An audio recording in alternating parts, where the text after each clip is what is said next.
এশার নামাজের পরে ছোট্ট একটি দোয়া কয়েকবার নিয়মিত পাঠ করবেন।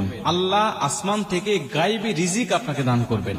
এই দোয়াটা নবীজি সাল্লাল্লাহু আলাইহি ওয়াসাল্লাম নিজে তার মেয়ে হযরত ফাতেমা রাদিয়াল্লাহু তাআলা আনহাকে জানিয়েছেন। নবীজি সাল্লাল্লাহু আলাইহি ওয়াসাল্লামের দরবারে একবার কিছু বকরি আসলো হাদিয়া, অনেক বকরি আসলো হাদিয়া। এই হাদিয়াটা দেখে গেলেন হযরত আলী রাদিয়াল্লাহু তাআলা আনহু। এদিকে আলী রাদিয়াল্লাহু তাআলা আনহু ঘরে কয়েকদিন পর্যন্ত কোনো খাবার নেই। এগুলো দেখে চলে গিয়েছেন বাড়িতে, গিয়ে ফাতেমা রাদিয়াল্লাহু তাআলা আনহাকে ডাক দিয়ে বলছেন, ফাতেমা, আমি দেখে আসলাম নবীজি সাল্লাল্লাহু আলাইহি ওয়াসাল্লামের দরবারে কিছু বকরি হাদিয়া এসেছে, আমাদের ঘরে তো কয়েকদিন খাবার নাই, তুমি যাতা পিষতে পিষতে হাত দিয়ে রক্ত বের হয়, তুমি একটু নবীজির কাছে যাও, গিয়ে বলো সে যেন একটা বকরি আমাদেরকে হাদিয়া দেয়, তাহলে অন্তত আমরা ছেলে সন্তান নিয়ে কয়েকটা দিন অন্তত ভালোভাবে খেতে পারবো, আমাদের ক্ষুধাটা অন্তত নিবারণ করতে পারবো, তুমি চলে যাও তোমার পিতার দরবারে। ফাতেমা রাদিয়াল্লাহু তাআলা দেখলেন কথা তো ঠিকই, বাবার দরবারে এত হাদিয়া, চাই না একটু একটা বকরি নিয়ে আসি, আমাদের ছেলে সন্তানকে নিয়ে আমাদের পেটের ক্ষুধাটা আমরা নিবারণ করতে পারবো। চলে গেলেন, গিয়ে বলছেন, বাবা, আমি শুনলাম আপনার দরবারে অনেক বকরি হাদিয়া এসেছে, একটা বকরি আমাদেরকে দেন, আমরা কয়েকদিন যাবত আজকে অভুক্ত অবস্থায় আছি, আমাদের সন্তান আপনার আদরের নাতি হাসান হোসেন পর্যন্ত না খেয়ে আছে, একটা বকরি হাদিয়া দেন, এটা নিয়ে আমরা একটু তাদের ক্ষুধাটা নিবারণ করতে চাই।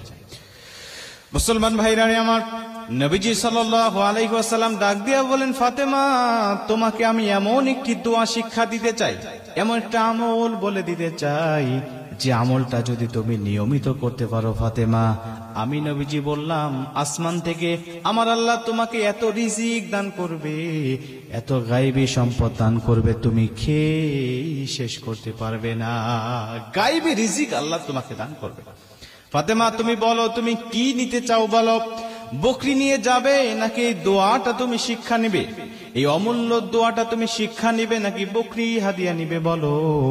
ফাতেমা ডাক দিয়া বললেন, বাবা, যদিও কয়েকদিন ধরে আমাদের বাসায় কোনো খাবার নাই, বাবা, একটা বকরি যদি আপনি হাদিয়া দেন, এটা খাইলে 2-1 দিনের মধ্যেই শেষ হয়ে যাবে, কিন্তু আপনি যদি অমূল্য সম্পদ আল্লাহ পাকের পক্ষ থেকে পাওয়ার মতো কোনো আমল বলে দেন, ওটাই তো হবে আমাদের জন্য শ্রেষ্ঠ একটা মাধ্যম, কারণ এই দোয়া, এই আমলটা, এই রিজিকটা কখনোই শেষ হবে না।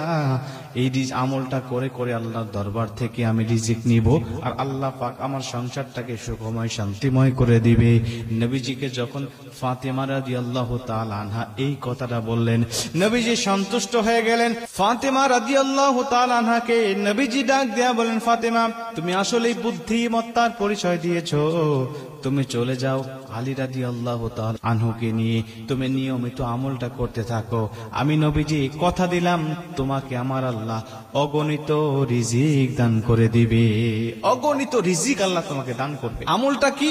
আমলটা হলো আল্লাহুম্মা ইয়া আউয়ালাল আউয়ালিন ইয়া আখিরাল আখিরিন